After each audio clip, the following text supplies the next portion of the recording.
It was late evening when rain started to fall over the tall glass buildings of the city.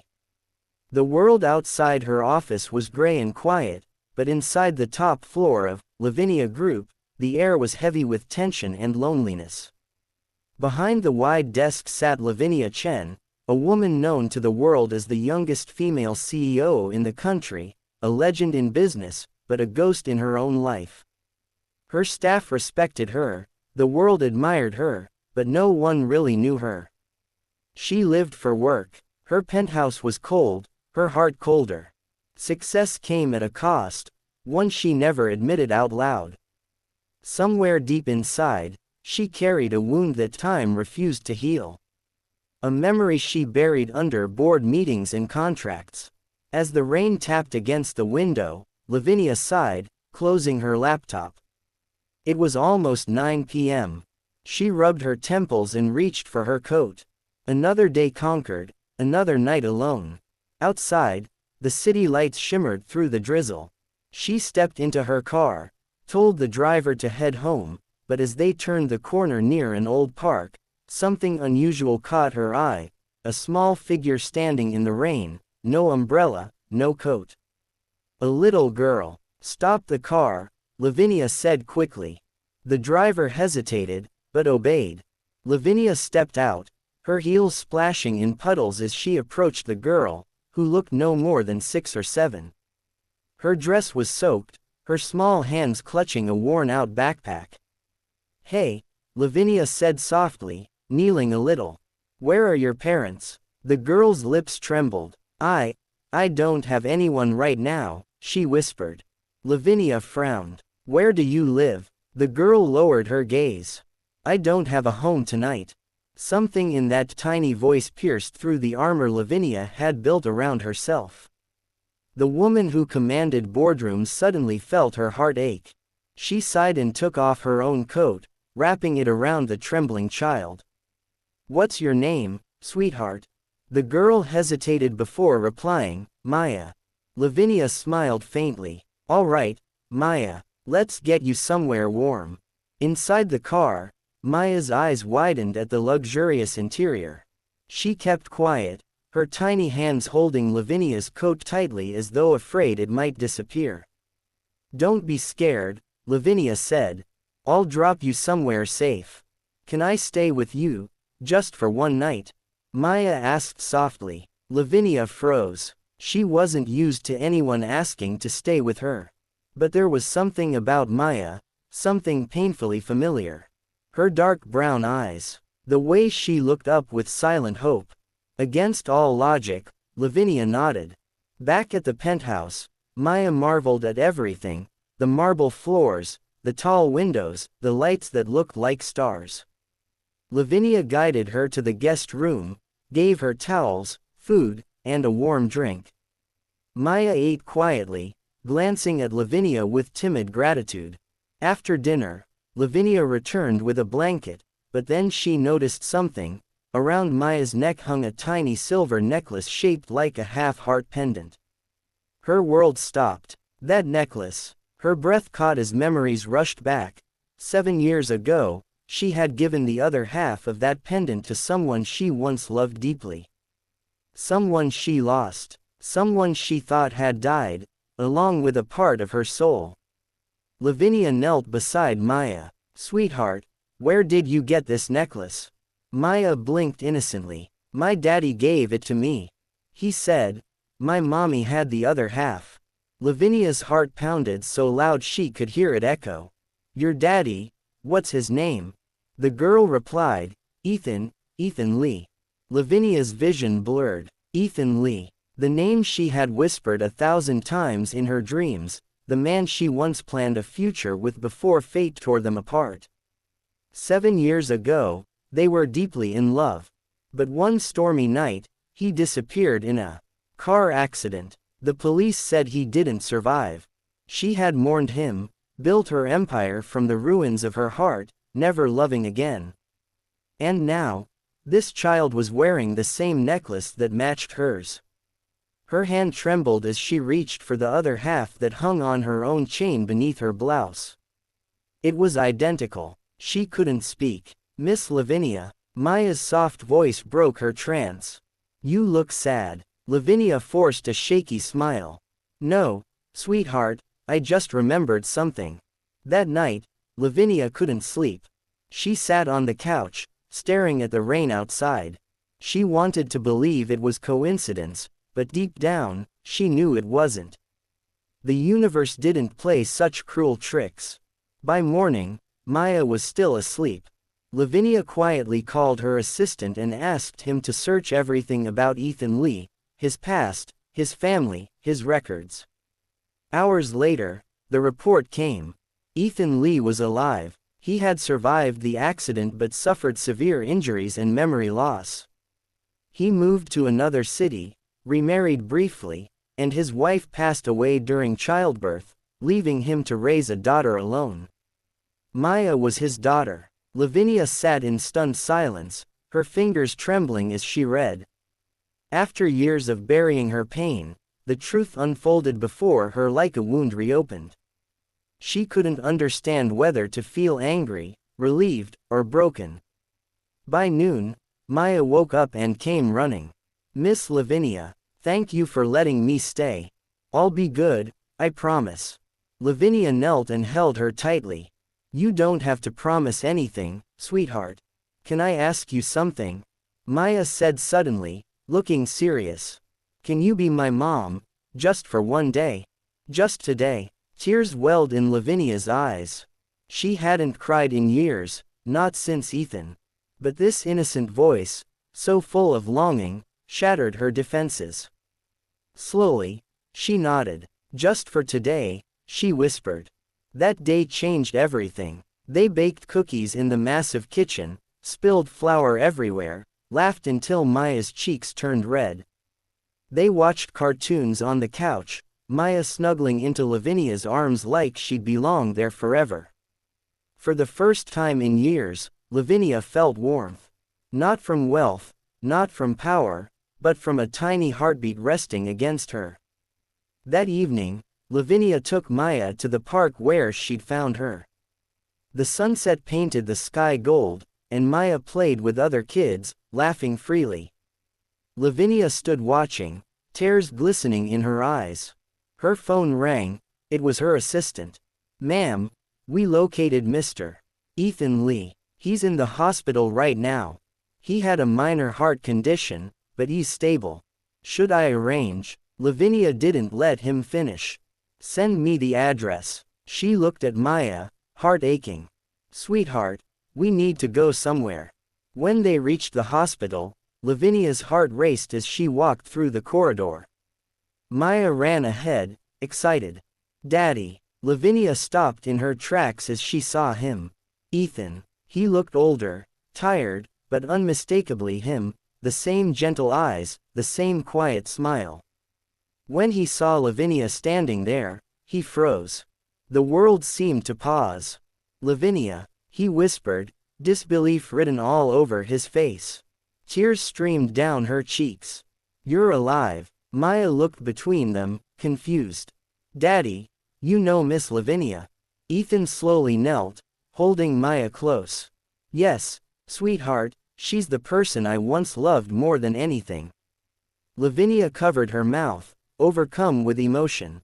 Ethan walked closer. I tried to find you after I recovered, he said softly. But they told me you'd moved abroad. I thought you'd forgotten me. She shook her head. I never did. I thought you were gone. Silence filled the room, broken only by Maya's tiny voice. So, are you my mommy? She asked. Ethan and Lavinia exchanged a glance that carried 1,000 memories, regrets, and second chances. Lavinia knelt, brushing Maya's hair gently. If you want me to be, sweetheart, I'd love nothing more.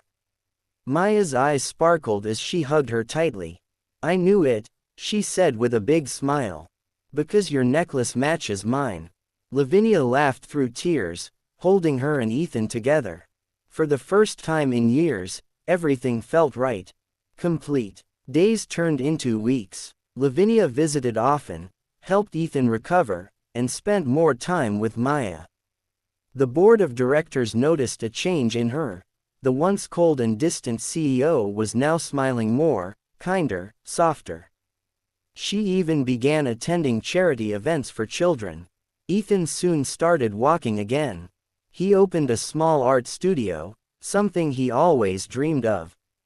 Lavinia funded it quietly, but he insisted on doing it on his own. One evening, as they watched the sunset with Maya playing nearby, Ethan took Lavinia's hand. "You know," he said, "when I lost my memory, I only remembered one thing, your name. It kept me alive." Lavinia smiled, tears forming. "And when I thought I lost you, I only had your necklace. It reminded me that love never truly ends." He looked at her gently. "Then maybe it's time we finish what was left undone." Under the fading golden sky, he leaned forward and kissed her, softly, tenderly, like time itself had waited for this moment. Maya clapped her hands joyfully. "Does this mean I have a real family now?" Lavinia laughed and hugged them both. "Yes, baby, you do." From that day on, the cold penthouse became a home filled with laughter. The powerful CEO became a loving mother. The lost lover became a family again. And every night, before Maya went to bed, she would hold her necklace and whisper, "Thank you, Mommy, for saying yes, even if it was just for one day." But Lavinia would smile, kiss her forehead, and say softly, "It's not just one day anymore, sweetheart. It's forever." That night after putting Maya to bed, Lavinia stood by the window of her penthouse, looking out at the city lights that once meant power and victory, but now reminded her of loneliness. The sound of Maya's quiet breathing from the guest room filled the silence that used to echo through her apartment. She thought about Ethan, about the years she spent thinking he was gone forever, about the nights she stayed awake, staring at that half-heart pendant and wondering why love always demanded so much pain. Her mind returned to the moment she saw Maya's necklace, the tiny, shining half-heart that matched hers. It wasn't just a piece of jewelry anymore. It was fate, destiny's quiet whisper that not everything lost stays lost forever. She touched the pendant around her neck and whispered, "You came back to me, just not the way I expected." The next morning, Maya woke up early and tiptoed to Lavinia's room. She peeked in shyly. "Miss Lavinia." Lavinia smiled, turning from her mirror. "Good morning, sweetheart." The little girl held out a drawing. "I made this for you." It was a picture of 3 stick figures, one tall woman, one man, and one small child holding hands. Above it, Maya had written in messy letters, "Me, Mommy, and Daddy." Lavinia's throat tightened. "It's beautiful," she whispered. Maya beamed. "Daddy says if we believe in miracles, they happen." That simple line broke her heart open again. Later that day, Lavinia visited the hospital to check on Ethan. She entered quietly, holding a small basket of fruit and flowers. Ethan was sitting near the window, sketching something in a small notebook. "You still draw," she said softly. He looked up, smiling faintly. "I never stopped. I just forgot why I started." She walked closer. "And do you remember now?" His eyes softened as he looked at her. "Yes. It was always you." The silence that followed was thick with unspoken words, years of pain, loss, and longing blending into one moment. "I don't know how to explain this," Ethan said. "When I woke up after the accident, I couldn't remember my name, my home, anything. Just one image, your face. It haunted me. I felt you existed somewhere, waiting for me. But every time I asked, people said Lavinia Chen moved abroad. I thought, you moved on." Her eyes shimmered. "I didn't move on. I just survived." He took her hand gently. "Then maybe we can start over, not as who we were, but as who we've become." Maya, who had been listening from the door, ran in and hugged them both. "So we can be together forever now?" she asked with innocent hope. Ethan chuckled softly, ruffling her hair. "If your mommy says yes." Lavinia smiled through tears. She already did. Weeks passed. Ethan was discharged from the hospital and slowly started to recover his strength. Lavinia made sure he had everything he needed: a new apartment, medical support, even a small art studio space. But she didn't tell him she funded it all anonymously through her company. Ethan spent his days painting again, his studio filled with sketches of moments he once dreamed of: Lavinia's smile, Maya's laughter, sunsets over rooftops, and half-finished portraits that carried emotion more than perfection. Every evening, Lavinia would visit after work. Sometimes she helped Maya with homework, sometimes she cooked dinner, something she hadn't done in years. And sometimes, they simply sat together, silent but content. Maya's laughter filled their world like sunlight in a cold room. One evening, as they all shared dinner, Maya said suddenly, "Daddy, can we invite Miss Lavinia to my school event next week? We're having a family day." Ethan looked hesitant, but Lavinia smiled warmly. "I'd love to come, sweetheart." The next week, Lavinia stood outside the small school hall, wearing a simple dress instead of her usual business suit. The children were performing songs, playing games, and laughing. But what caught everyone's eye was the sight of the city's most powerful CEO, kneeling on the ground, helping a little girl tie her shoelaces and clapping wildly during her performance. Maya ran into her arms after the show. "Mommy, did I do good?" Lavinia hugged her tightly. "You were perfect." The teachers whispered, parents watched curiously, but Lavinia didn't care. For that one moment, she wasn't a CEO. She was a mother. Later, as they walked out, Ethan stopped her near the school gate. "You know, I used to imagine this life with you," he said quietly. "A house, a kid, ordinary days like this." She smiled sadly. "Maybe we can still have it." He hesitated. "Lavinia, I don't want to be someone you pity. I can't give you what you're used to. I have nothing." She looked at him firmly. "You have everything I ever needed. You have a heart, and that's something money can't buy." For a long moment, neither spoke. Then Ethan reached out and gently took her hand.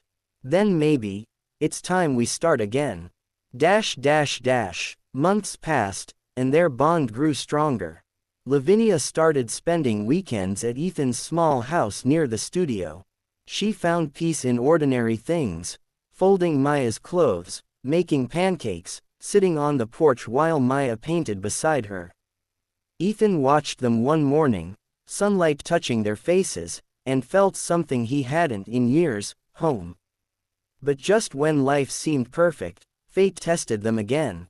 One afternoon, Lavinia received a call from her board of directors: a scandal was breaking out. Someone leaked that the company's funds were being used for personal affairs. The media was ruthless. Headlines read, "Lavinia Chen's secret life, CEO using company resources for her hidden family." Reporters surrounded her home. Cameras flashed. Investors demanded explanations. Ethan saw the news on TV and froze. He knew instantly that it was about him, about them. That night, he called Lavinia, his voice heavy. "Lavinia, I'm so sorry. This is my fault. You helped me, and now you're losing everything because of it." She shook her head. "Don't say that. I'll fix it." "No," he said firmly. "You've done enough. You don't need me in your life to destroy everything you've built."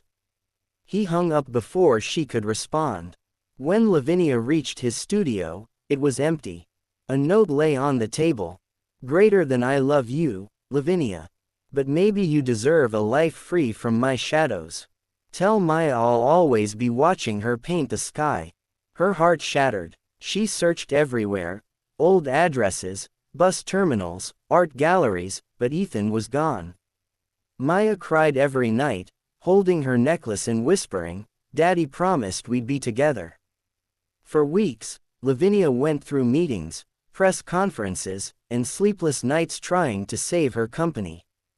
But nothing hurt as much as seeing Maya's little face pressed against the window, waiting. Until one day, months later, a letter arrived, with a small painting enclosed. It was of 3 hearts joined together, a symbol of a family. On the back, Ethan had written, "Greater than sometimes love must disappear to protect what it loves most. But if destiny wants, we'll find each other again."